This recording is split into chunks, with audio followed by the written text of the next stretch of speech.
هي بسموها الحنونة، أما هي فهي إكسترا حنان. يا حنان.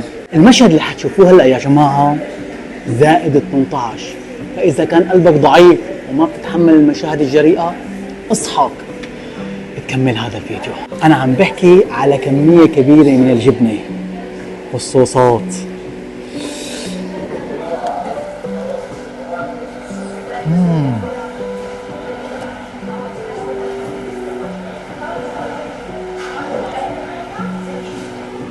يا سلام، شوفوا لي هذا المشهد يا جماعة.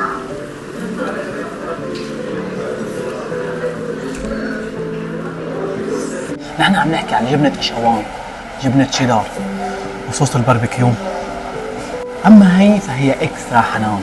الله الله والله شوفوا المنظر يعني. اوه كمية هائلة من الجبنة، بسم الله.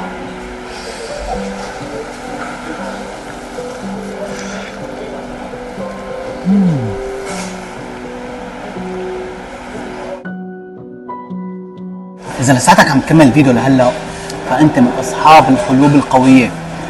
المشهد الجاي هو الأعنف بتاريخ البشرية. أكيد عم تسألون أنا وين؟ أنا عند شيف مان بطرطوس.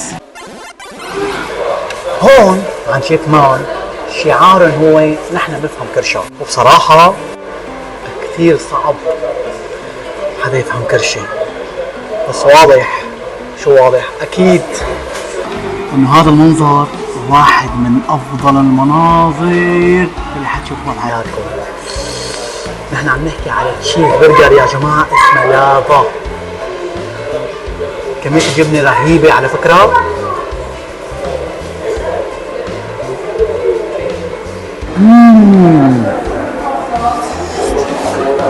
أنا عامل رجيم، بس أول مرة بحياتي بعترف إنه هاي المقولة هي كذب ونفاق، لأنه يعني تشوفوه قدامكم ما مستحمل لا رجيم ولا مرجيم.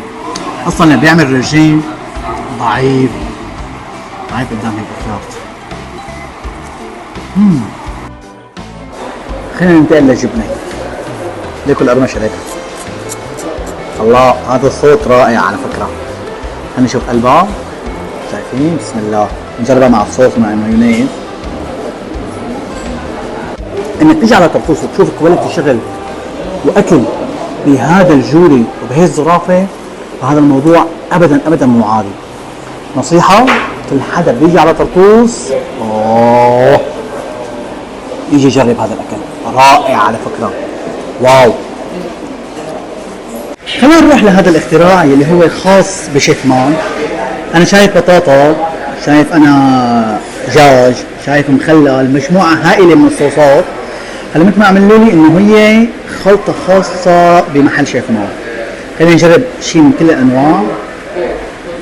بندق بسم الله.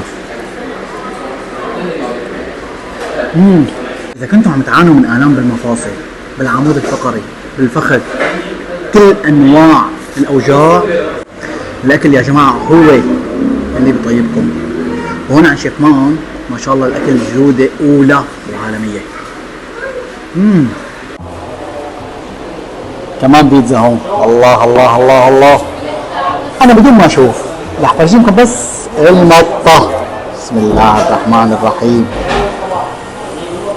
الله الله الله. صدقوني هي المطة ما بتسوى وين ما كان.